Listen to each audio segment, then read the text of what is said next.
उत्तर प्रदेश में भारतीय जनता पार्टी के ब्राह्मण विधायकों ने बैठक की। उसके बाद तमाम तरीके के बयानबाजियां हो रही है। जहां प्रदेश अध्यक्ष जो भाजपा के हैं पंकज चौधरी, उन्होंने कहा कि अगर इस तरीके की बैठक होगी तो अनुशासनहीनता मानी जाएगी। उसके बाद विपक्षी दल के नेता, चाहे वो अखिलेश यादव हों या समाजवादी पार्टी के नेता हों, वो लगातार बयानबाजी कर रहे हैं। मेरे साथ इसी पर बातचीत करने के लिए पूर्व विधायक भाजपा नेता ब्रजेश सौरभ जी हैं।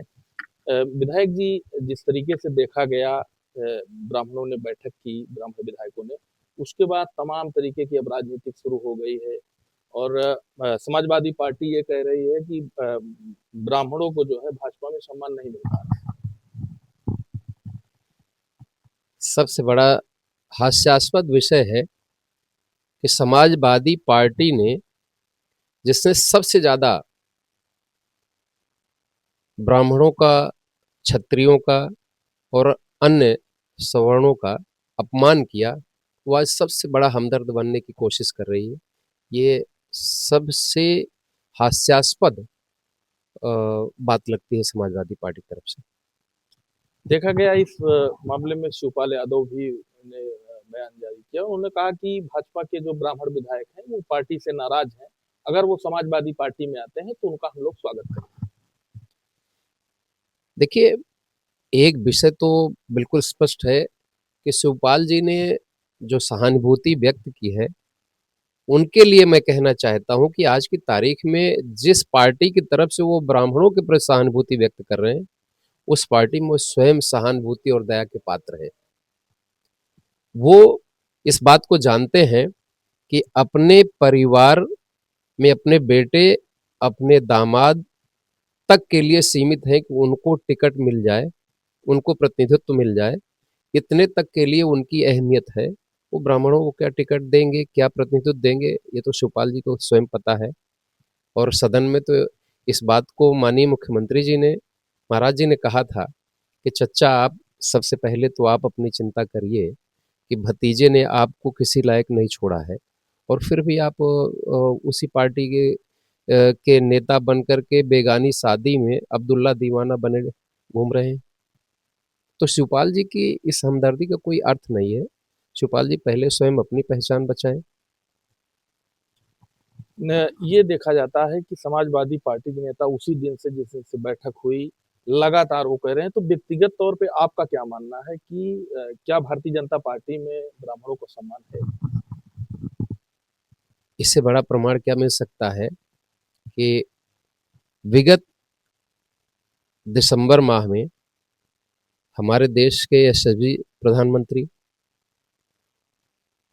आदरणीय मोदी जी, हमारे यशस्वी मुख्यमंत्री आदरणीय योगी जी, हमारे रक्षा मंत्री माननीय राजनाथ सिंह जी ने अपनी उपस्थिति में जिस तरीके से प्रेरणा स्थल पर पंडित श्यामा प्रसाद मुखर्जी जी, पंडित दीनदयाल उपाध्याय जी और पंडित अटल बिहारी वाजपेयी जी, इतना बड़ा प्रेरणा स्थल बना करके उनको सम्मान दिया, तो इस बात को क्या ब्राह्मण नहीं समझ रहा है कि ये इन तीनों महान विभूतियों को प्रेरणा स्थल के तौर पर पूरे राष्ट्र को प्रेरणा देने के लिए वहां पर उनको उनकी मूर्ति स्थापित की गई। तो क्या ब्राह्मण इस महत्व को समझता नहीं है? वो बखूबी समझता है कि ब्राह्मण का सम्मान बीजेपी में ही है, और किसी भी दल में ब्राह्मण सिर्फ इस्तेमाल के लिए, थोड़ी देर के लिए वो एक उपयोग का विषय बन सकता है, लेकिन कभी सम्मान नहीं पा सकता है। वो भारतीय जनता पार्टी के अलावा और कहीं पर भी ब्राह्मण को सम्मान तो छोड़ दीजिए, पहचान भी नहीं मिलेगी।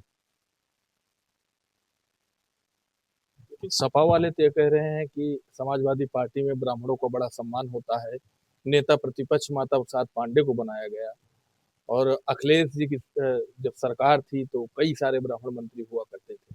और आज भारतीय जनता पार्टी की सरकार में ब्राह्मणों की बड़ी दुर्दशा है। सबको पता है कि माता प्रसाद पांडे जी ये उसी तरीके से सजावटी सामान जैसे हैं, जैसे पुराने घरों में, बड़े महलों में सजावट के सामान लगाए जाते हैं।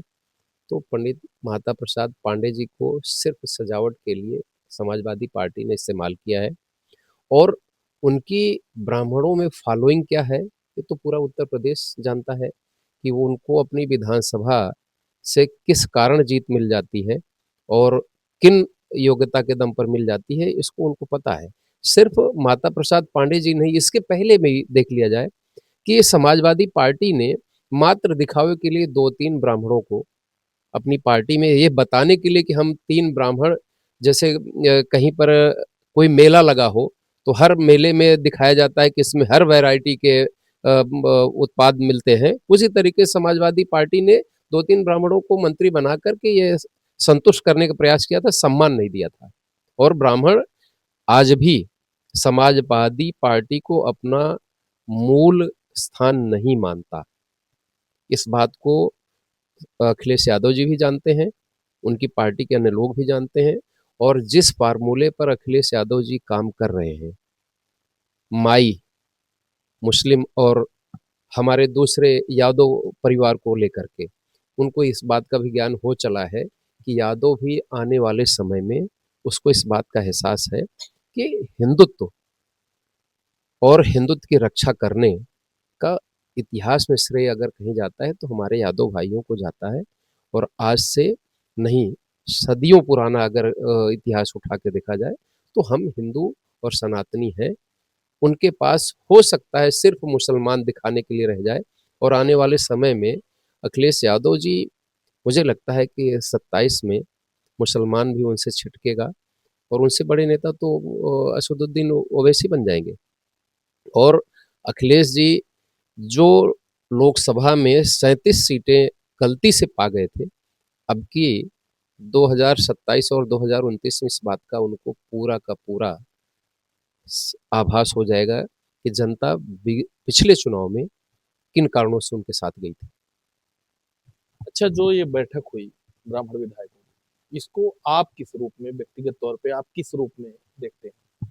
देखिए, इसमें कुछ लोग जो ब्राह्मण परिवारों के थे, उनको इस बात का वो था कि हम लोग भी एकत्र होकर के अपनी कोई मंत्रणा करें, अपनी चर्चा करें, अपने क्षेत्र के विकास के लिए, अन्य किसी कामों के लिए जहाँ पर शासन में थोड़ा प्रेशर बनाने के लिए हम लोग भी इकट्ठा होकर के अपने एक राय होकर के बात करें। इसके अलावा और कोई उद्देश्य नहीं था। बुलाने के लिए तो उसमें हमको भी इस बात के लिए आमंत्रित किया गया था कि विधायक जी आप भी उपस्थित हों।